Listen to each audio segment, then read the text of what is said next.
to introduce Thrity Umrigar.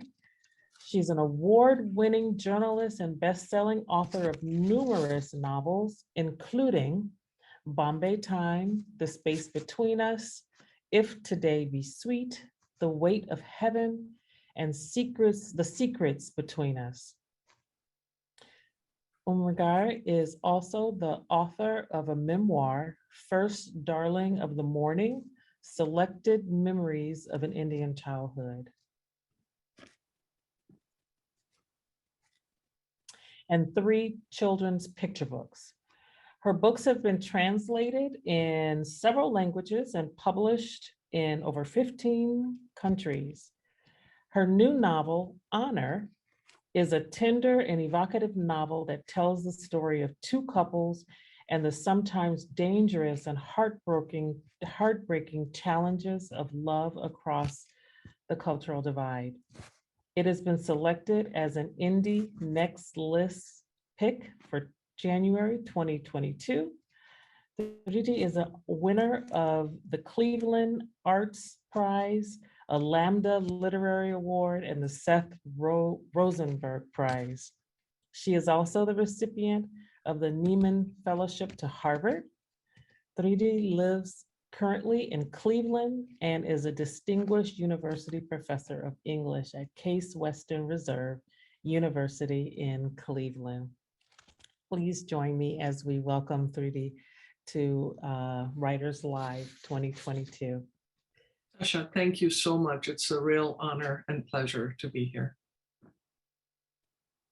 So you let me know how you would like to start. I do have some interview questions here if you want me to start with the interview questions. Sure.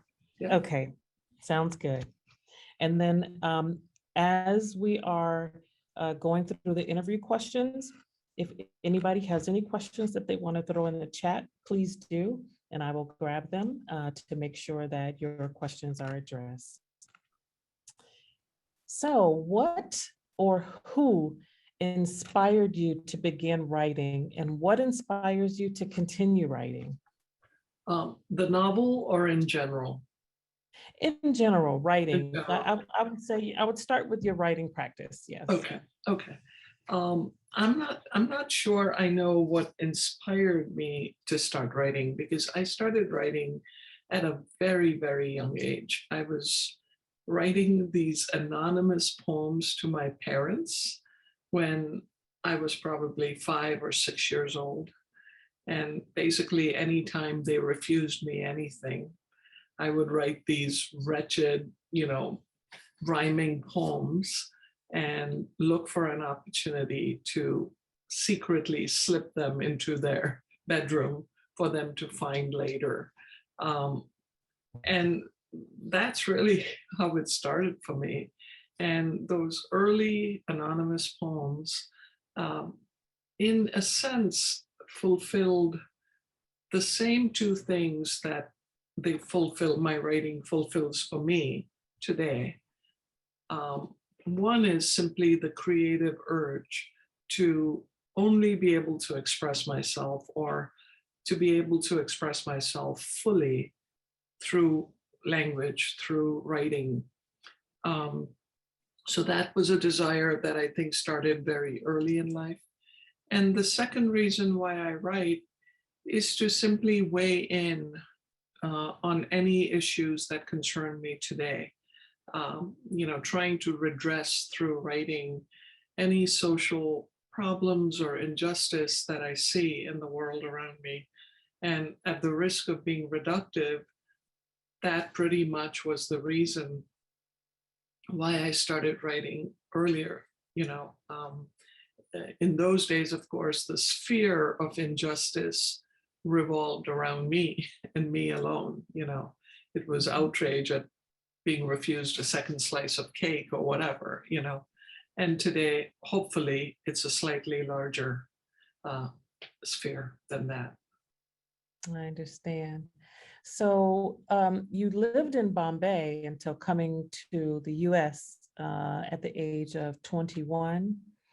How did Ohio end up being your destination? Oh man, you're really asking me to reach back. It's actually a ridiculously funny story. Um, so in those days, this is pre-internet. If you wanted to apply to a college in America, what you had to do was you went to the embassy, the US Embassy, and they would give you a paper list of every university in the country offering your field of study. I wanted to do a master's in journalism. And so I got this list home, and it was evening time, and I was always listening to, music, mostly American music, on my little turntable at home. And I had an LP, for anybody who's old enough to remember albums. I had an album by Joan Baez playing, and I was scanning the list, and I'd already checked off my first two choices. And then everybody said you should apply to at least three. And I didn't really have, I mean, I applied to, New York, I applied to a place in California, and after that, I didn't know where to go next. And so the album was playing, and Joan Baez sings a song, an old folk song called Banks of the Ohio. And that song started to play right when my eyes landed on the Ohio State University. And I just looked up and I thought, hey, it's a sign, So I crossed that off the list and send my check. And, that's how I, ended up in Ohio. And that was it. In these strange accidents and, combined with youth, no real research, nothing like that. But Yeah. it's actually turned out to be a really good choice for me because, friends who are family to me now everybody's here. And that made it hard to leave over the years. That's a really, really good story. That's a really good story. So for the benefit of some of our members who may not be familiar with all of your work, we currently have 9 of your novels in our catalog and also your memoir. And so for somebody brand new who wants to get started, what do you recommend starting with? I also have 3 children's picture books, and they are about different things, but they are fun to read. The first one that I ever wrote or that ever got published is called When I Carried You in My Belly, and it's simply a mom talking to a child who is now, who's 4 years old, a little girl, and is basically saying, when I carried you in my belly, we used to have fun. We used to do this. We used to play music every night. And that is why you have grown up to be the most beautiful dancer. It's a very affirming book. And then I am really proud of this one that just came out, I think, last year called Sugar and Milk, which retells a story, ancient Persian/Indian folk story. It's just really the story of how my ancestors came to India almost 1,000 years ago as what we would today call refugees, political refugees, from what used to be Persia, what is today mostly Iran. And so that's an easy thing to check out, But as far as the novels are concerned, I would say, maybe start with The Space Between Us, my second novel, because it's also accompanied by a sequel that was 10 years apart, called The Secrets Between Us. And they make really good companion books. It's better to read them in order, starting with The Space Between Us. But if you wanted to just read The Secrets Between Us, you certainly can. But together, I think they paint the picture of this complete world. So I think those two would be the starting point, but hopefully not the finishing point. Absolutely not. Absolutely not. And I just want to remind everybody who's listening While I do have some interview questions here, if you think of a question that you would like to ask, please feel free to put it in the chat, and I'll make sure that I grab that from the chat. Yes, and this is nothing against Tasha's brilliant questions, but I love, that's one of the things I miss about live conversations with readers. I would really encourage you to ask me some questions of your own too, because I really enjoy answering those. Absolutely. So what are some of the most significant changes that you've experienced as a writer since publishing your debut, Bombay Time, in 2001? Well, that's a hard question for me to answer because unfortunately, I try very hard never to go back and revisit a work. You know, I'm just always afraid that I'll just hate it. So I don't ever go back and reread my books, you know, when once they're out. But in myself, I can sense, well, two things. I think I'm a more disciplined writer in my own writing today than I was even 10 years ago. You know, the economy of language is very attractive to me these days in ways that perhaps it wasn't when I was a younger writer. And in terms of process and writing practices, the biggest change that I've noticed in myself was when I started out, I really, for the first several books, I needed a dedicated, not so much space, but time in which to write, which meant getting up excruciatingly early in the mornings. You know, I've always had a day job, you know, first as a journalist and then as a professor throughout my writing career. So time was always of an essence and crucial. So all my early books, I mostly wrote very early in the morning for as many hours as I could before I had to get dressed and, you know, start my workday. And what I've realized as time has gone by is that I've lightened up a little bit on that.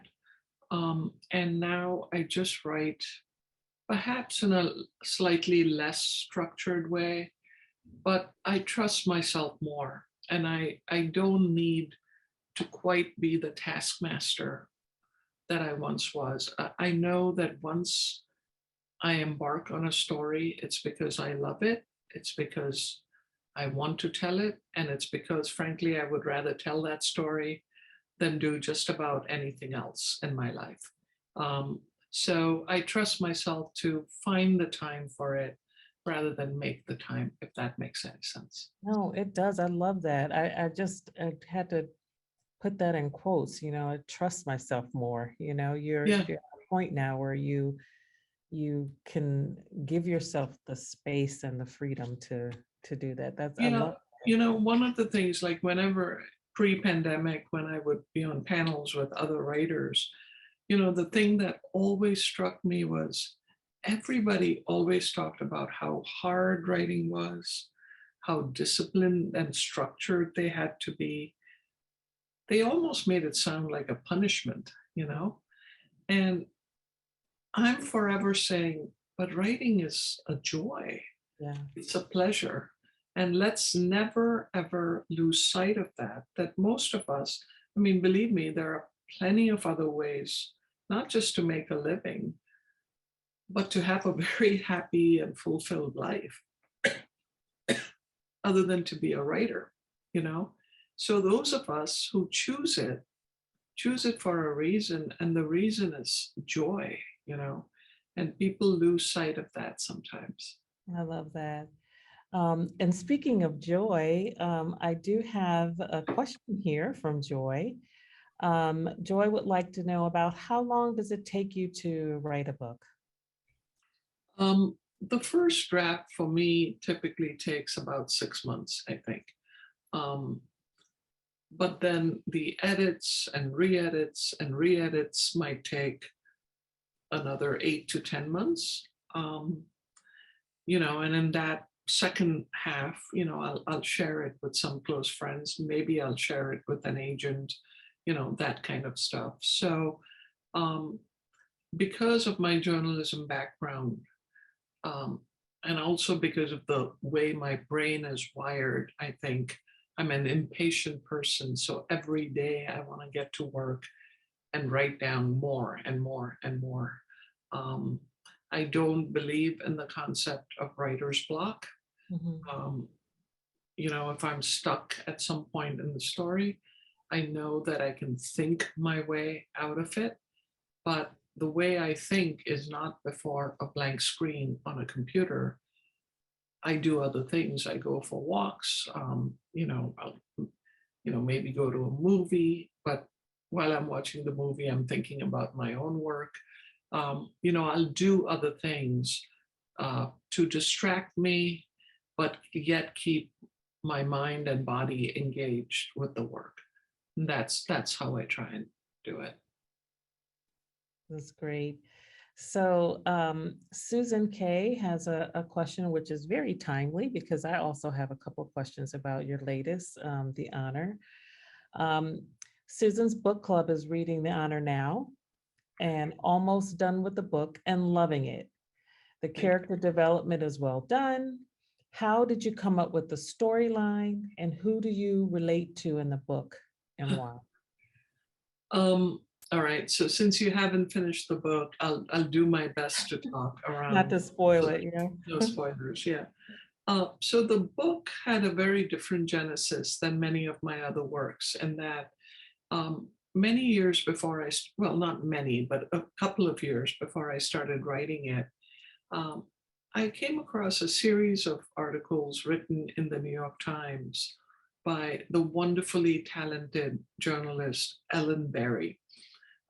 She was covering South Asia at that time, and she did, I don't know, 2 or 3 or 4 different stories, mostly depicting small town, rural India. And they each had a different focus. And the first one that really grabbed my attention was the story of this village where a few of the women, really brave women, decided to get jobs outside their home. That should sound familiar to those of you who have started reading Honor.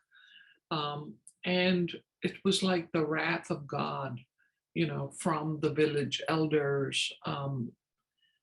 It was all the stuff of a patriarchal society, a traditional society that believed that women's place was at home, and that they should, and then the kind of censures and punishments that were doled out to these women just really took me by surprise. I mean, as you had mentioned, Tasha, I was born in India. I lived there till I was 21, but I grew up in a relatively affluent family in a big city, Bombay. So I had heard and read about these things for sure, but it still shocked me to think that this was happening in contemporary times. I read another article by her that just talked about corruption, corruption in small towns, police corruption, perhaps in the court system too. And while I was reading that first story about the women, I remember thinking to myself, boy, this would make a great movie. Somebody should make a movie out of these women and their lives, but not for a minute thinking that I had any role to play in this. And then as time went by, I couldn't stop thinking about these people. And suddenly the character of Mina, who is one of the 2 protagonists in Honor, came to me. And then I started thinking, what would happen? What is like the ultimate thing that could happen to Mina? And I thought, well, if she went to work and horror of horrors, according to this culture, if she fell in love with somebody there, a coworker who happened to be of a different religion, what would the consequences of? And so slowly the layers of the story built on one another. Sounds fascinating. I want to talk about the title just for a minute. The word honor has so many different connotations. What led to selecting this single word? And did you have any other titles that you considered? No, it's for most of my other novels, there have been other titles, and then for one reason or the other, you know, they were given up and a new title was adopted. But I think this novel was called Honor from day one. Mhm. And because it seemed to me, I mean, on one hand, it's a kind of play on this notion of honor killings, which is big in traditional societies, where, uh, people feel that they have to avenge whatever shame or disgrace has been wrought on them, mostly by women. So it's a very, very traditional, but also very patriarchal concept.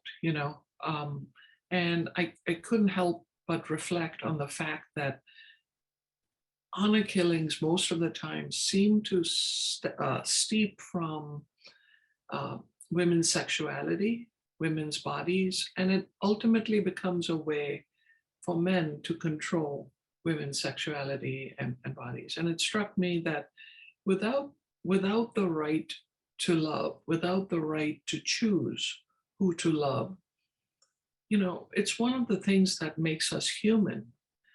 And if we give up that right, or if that right is taken away from us, who are these people? Who are these women? Who do they become? So I'm thinking about all that, thinking about how this beautiful word has been twisted and mangled, so that we now have a term that actually calls itself honor killings, right?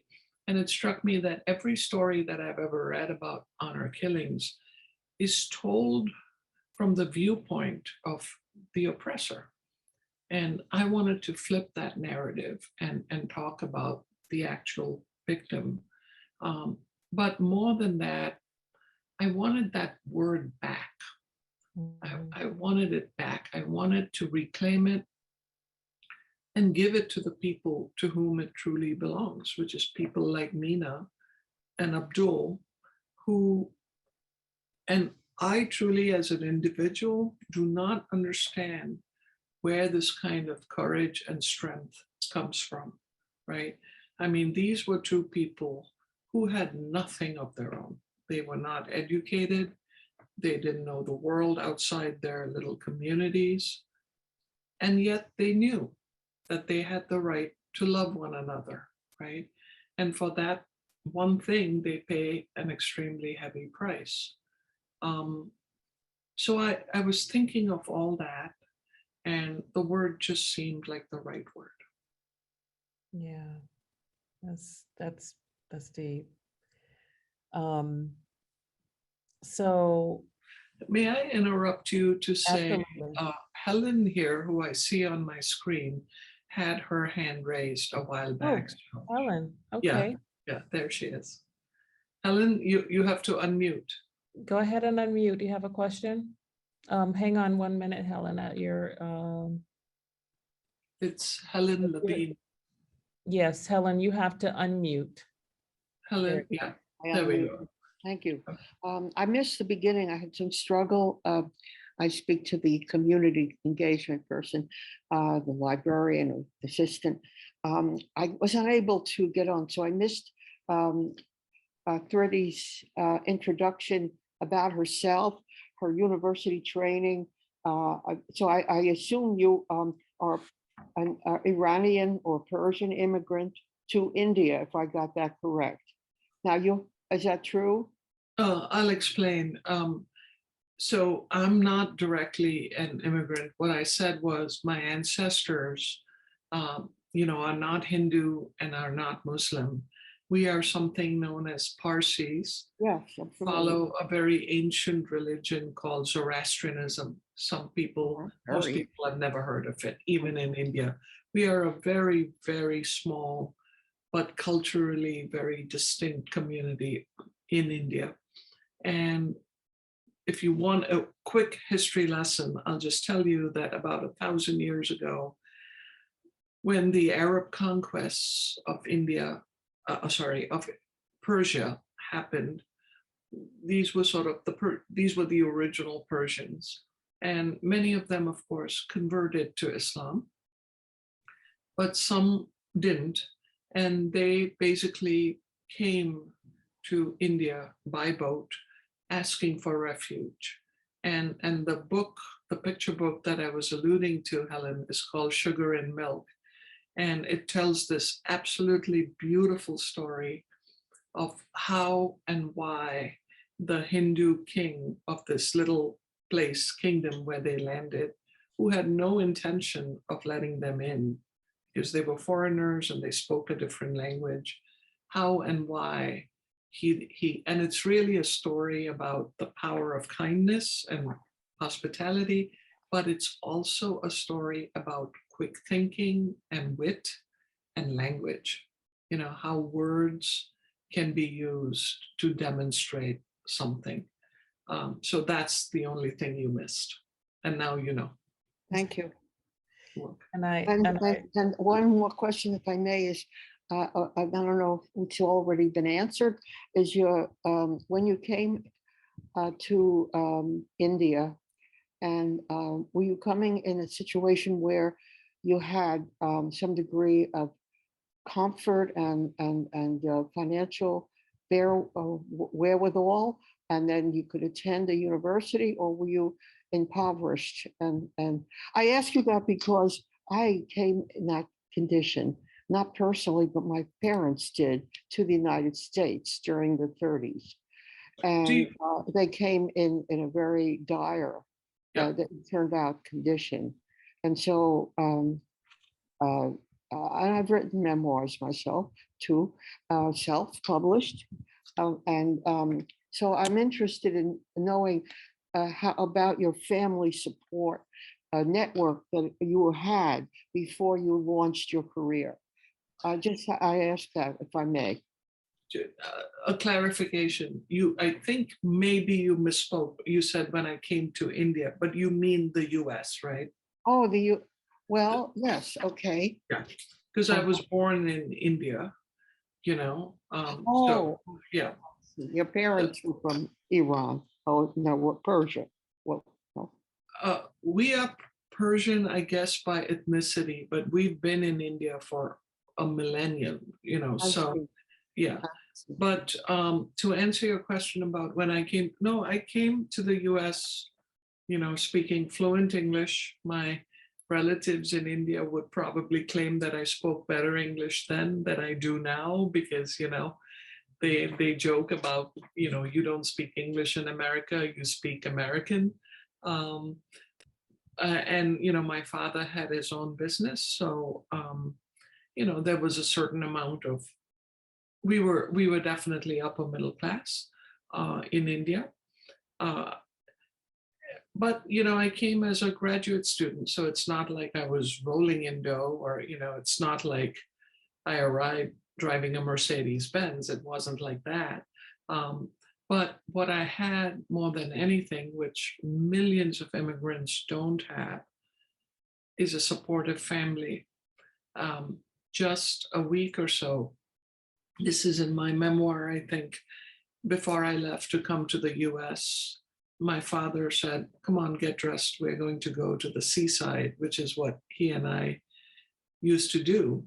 And generally, you know, during my teenage years, we would drive to the seaside, and usually it was just him lecturing me about ways to be, you know, always be honest, always be this, you know, and I would sit there like any teenager, bored out of my mind.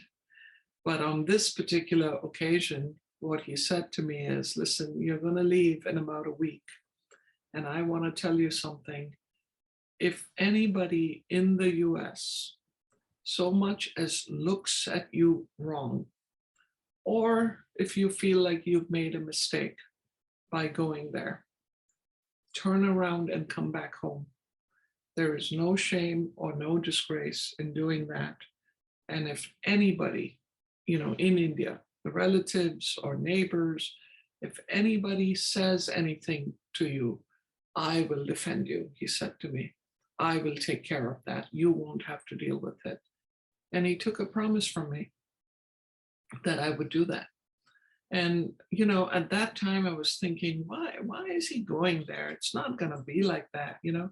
But those words really helped me. And I thought, what kind of a human being, like how much foresight does this man have that he actually thought all this through to that degree, you know?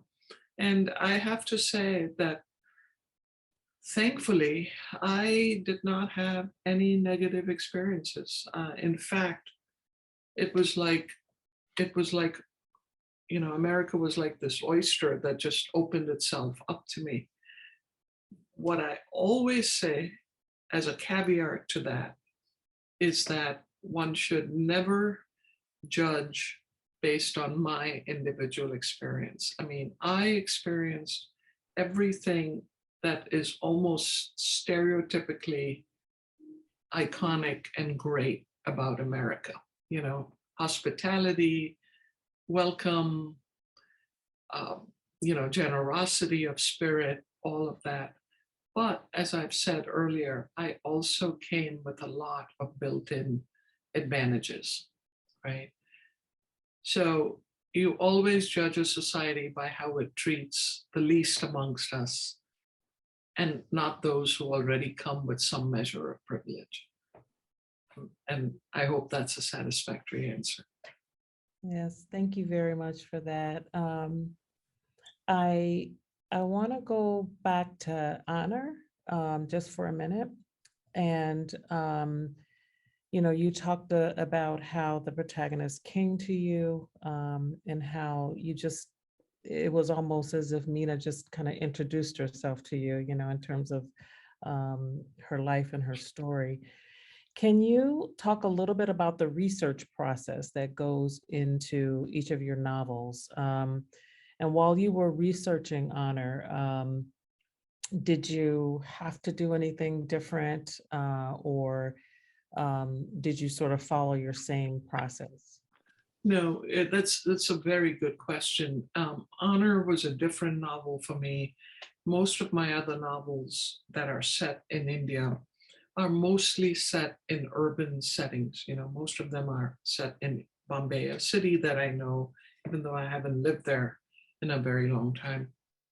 A city that I grew up in and periodically visit. So I didn't have to do a lot of sort of field research in that sense for the previous novels. But this world was a little alien to me. You know, it's the rural setting. I didn't know a great deal about it, much less about how, you know, the court systems would work, how the legal system, I mean, there is basically a crime at the heart of this book. So I did need to understand, like, after a crime is committed, like what happens, you know, what's the very next step? And I didn't know any of that. So I read a lot of material, but I also got a friend here in Cleveland who is a lawyer an Indian by, I mean, I think he was born here, but I knew he had some connections. And he put me in touch with a lawyer in India who took me, and I had already started writing part of the novel by then, just based on the rudimentary research that I had done. But this source was invaluable in that he took me step by step through the entire criminal justice and then the legal system, so that by the time I was done, and I talked to him several times, by the time I was done talking to him, I had a really good idea. I also have a friend who is a foreign correspondent at the New York Times, and there were just a few things that I needed to double check with him. You know, Smita, the other protagonist, arrives in India at a moment's notice. So the question becomes, how does she get a visa that quickly? You know, and maybe it's because of my background in journalism that for my own satisfaction, I have to know the answers to these questions that may or may not appear in the book. But Peter helped me through answering some of those questions. So yeah, there was a lot of research for this book. Thank you. And I just want to remind everyone, if you have a question, feel free to put it in the chat, or like Helen, you can unmute your mic and ask your question. We welcome your questions and comments and feedback about any of the books. Switch gears just for a minute. Because a lot of writers also read. You just say you read a lot. What was the last book or two that you read that you couldn't put down? I just finished reading Olga Dies Dreaming, a new novel that's getting a lot of buzz, and I really, really loved it. And I'm currently reading an older book, which somehow I have not managed to read, which I'm sure most of you have, which is My Name is Lucy Barton. You know, very a popular book from just a few years ago, but somehow I missed it when it came out. So I'm reading that right now. Do you find time to do a lot of reading, or are you mainly writing? Yeah. I just feel like reading and writing are two sides of a coin. So the only way to become a writer is to read. I mean, during the school year, it's a little harder, but still, you know. And Joy read my mind, because this is another question that I was just about to ask. Joy wants to know, are you at work on another book, or are you taking a rest? And that is just so timely, because my question was, what can we expect from you next? Same question, basically. Yeah. Yeah, so I have just finished a good first draft on another novel. It's basically a domestic drama. It's a family drama. And it tells the story of this man in his 30s who has made a life for himself in the US, who goes to India to adopt a baby. And while he's there, we find out that he's had this very prickly and contentious relationship with his mom for many, many years. And we don't know why, and he doesn't really know why, you know. But he stumbles upon a family secret that basically makes him reevaluate his own life, his own beliefs, and certainly his relationship with his mom. So that's quite different. You know, Honor had a big focus to it. This is smaller but more intense. The focus is on, you know, the smallest unit of society, which is the family. Mm-hmm. Sounds really good. Well, it looks like Angelina is writing something, so I'll wait until she finishes. She absolutely loved Honor. Did you talked a lot about the process for writing Honor. Did you have any, and you also said that you don't believe in writer's block. Did you have any challenging moments writing that Oh book? yeah, that's not the same as writer's block, but yeah, Okay. certainly. I think for me, the most challenging moment when I was writing in Mina's voice, Mhm. because Mina talks to us directly in the first person. So getting her voice right, you know, there's no filter as you have in a third person narrative to channel it through. You know, what you hear is just pure. I made the decision early on that I would tell Mina's story in the first person, allow her basically to tell her own story. And the reason for that choice was simple. I felt like Mina had earned the right to do so, and that she had spent a lifetime trying to find her own voice. And it was just squashed by all the people around her, you know, She was somebody's sister. She was somebody's daughter. Eventually, she was somebody's wife, but she was never truly her own person. And I felt that that was really, in a sense, what the book was about. So for me to tell her story in the third person was just adding insult to injury, so to speak. So it was a very deliberate and conscious decision to allow her to speak to us directly. But once that decision was made, it was a matter of how. That's where the craft and the technique of writing comes into play. She had to sound like her own person. And what would that be? I knew that she was very young. She was an innocent in many ways. She was naive. She was functionally illiterate. She had lived in this very small space her entire life. How does somebody like that sound? How do they make sense of the events around them? And yet I also knew she was brave. She had more courage than I do, for sure. And as one of the other characters says, she had a spine of steel. So how to interweave all of that in one voice, and yet not have her be didactic or self-pitying. I wanted a kind of tonal musicality in the way she speaks to us. So all that took a lot of crafting of at the sentence level.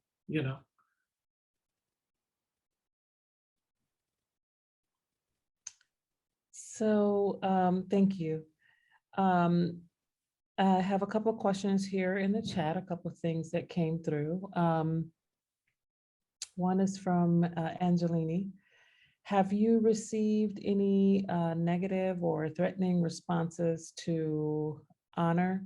I was a Holocaust teacher and at times received unnerving messages. Yeah, I've been lucky so far in that I haven't received any unnerving messages, but I've certainly received emails that have pushed back hard. And it seems to me that what these emails have in common is fear of how white society is going to judge India and Indians. And most of them are from people living in the States. There's, again, no spoilers, but there's this event that happens halfway through the book. That's a historical event, but then what happens to this family is fictionalized. And it's a very important event in understanding Smita and her love-hate relationship with India. And there were people who just claimed that this was an exaggeration, that something like this could never be. And most importantly, people are going to say a whole country behaves like this, And my response to that is simple, which is, I trust my audience. I trust the intelligence of my audience. I always have, and they've never let me down, because it's not like I haven't written about harsh things in the past. But people know that a country of 1 billion people cannot be reduced to a storyline in one novel. I mean, deepest sympathies for you, and actually hats off to you for being a Holocaust teacher.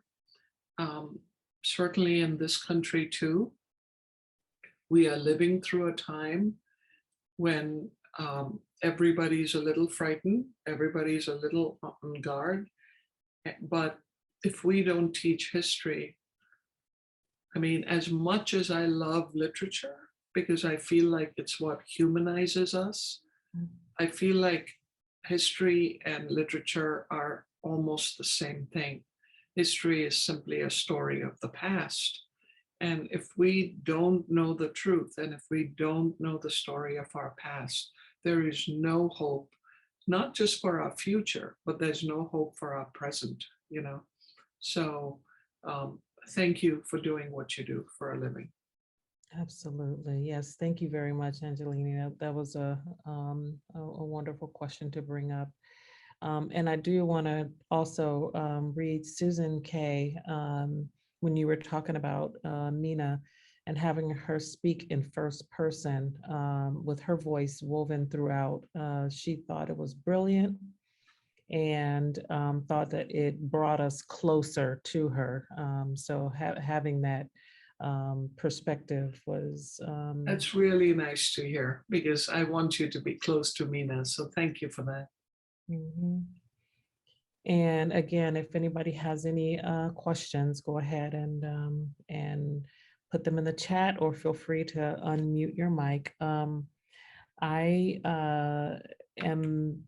don't have too many additional questions to ask, but I do want to know, Honor received critical acclaim, was named the January pick for Reese Witherspoon's book club. But we also want to know, what is the best way for us as readers to stay up to date with your work? Because it just sounds, what you're working on now just sounds absolutely fascinating as well. And we don't want to miss a thing. Thank you. So I have a website, which is simply my last name, www.umrigar.com. I have to confess that I'm not always the greatest person at keeping it current and up to date, but certainly if there's an announcement of a new book or something like that, that's one place. I also have a fairly active page on Facebook, author. It's Thrity Umrigar. I don't even know if there's a slash. I think it's just Thrity Umrigar author. And if there is good news to share, I try and share it on there. Those two are probably the best places. I do use Twitter, but I somehow find it awkward to use it for self-promotion. So I hesitate to post happy things there a whole lot as they pertain to me. But between the website and Facebook, I think we're good. But thank you for taking that much of an interest. Thank you, for being here. So Mindy has a question. Of all the wonderful novels written by Indian authors, do you have any favorites? Boy, you're trying to create mischief here, aren't you? So the sentimental favorite is probably, even today, all these years later, Midnight's Children by Salman Rushdie. A friend of mine gave me a copy of that book probably 10 days before I left India to come to grad school in the US. And that book made me see stars. Up until that point, I had only read for pleasure.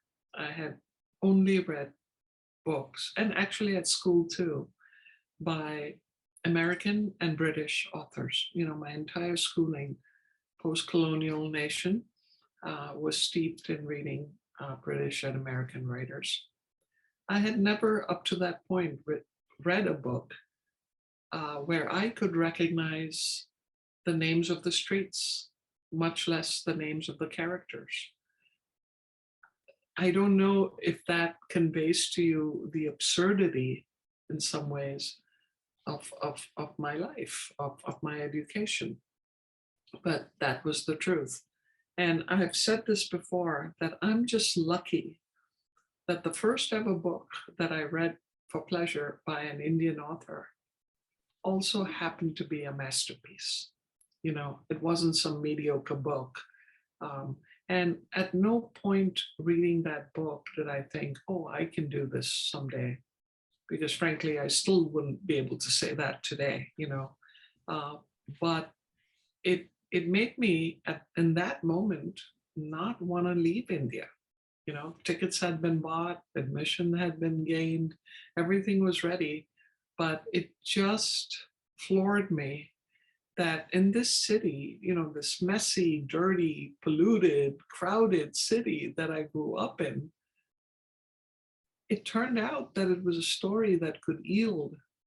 I mean, it was a city that could yield story after story after story. I had no idea about that.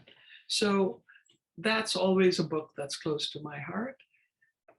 But another book that I really loved, which I read several years ago, was Kiran Desai's The Inheritance of Loss.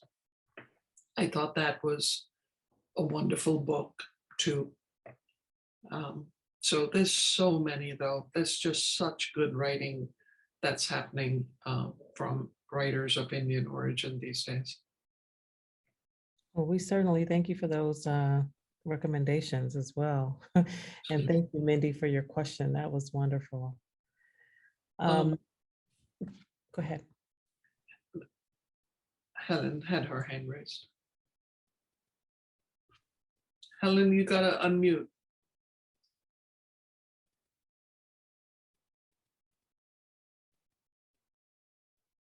There we go. I assume you said two areas of work you do in terms of making, in quotes, part of making a living. You mentioned is journalism, and then segued into a university position. Do you teach at Harvard now? And what are your titles that of courses you've developed to teach? So a lot of the teaching I do is in creative writing. So I almost always teach a class or two in fiction. So I have fiction workshops. Occasionally I teach a workshop in nonfiction. And then I teach topical classes. My PhD specialty was in African American Lit. So I'll usually offer a course on that, either by a specific writer like Toni Morrison or a subject matter. I usually teach a class that I've developed about the creative responses to the 9/11 tragedy.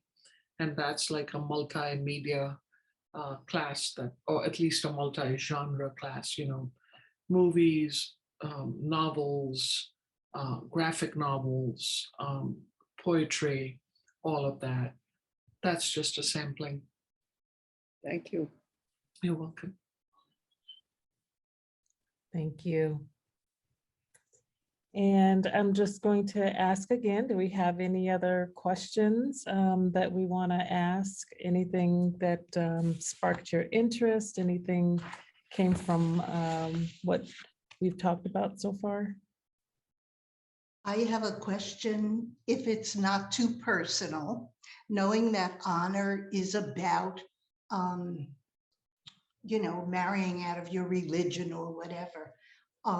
Number one, well, I'm assuming that if you have a partner, it was not an arranged partnership. But also, if you have a partner, is that person also Zoroastrian? I do have a partner, and no, she's American, and there was no real pushback from my family. The Parsis usually tend to lean more progressive in their values. So again, I was lucky there. Is that? I feel like there was a second part to your question, Joy.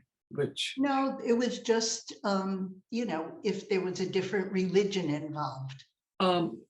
Well, she was raised Catholic, so I guess there is a different religion. I'm not, I was just interested just because honor is about two different religions. That's right. Yeah, thank you so very much. You're welcome. Thank you. Is there anything that you'd like to leave us with? Any final comments or words or anything that you felt Yeah. that you were hoping that we would ask? Not so much what you would ask, Natasha, but what I always hope people get out of books, whether mine or somebody else's. So obviously a lot of my books, not all, but a lot of my books are set in India, or at least partially set in India. And, you know, I sometimes, like Honor is a good example of that. I describe traditions and customs that are very alien to American readers. But my hope always is that people can look past the particulars of the situations I'm describing and look at what's universal, you know, what upholds those traditions and customs and even acts of violence or whatever it may be.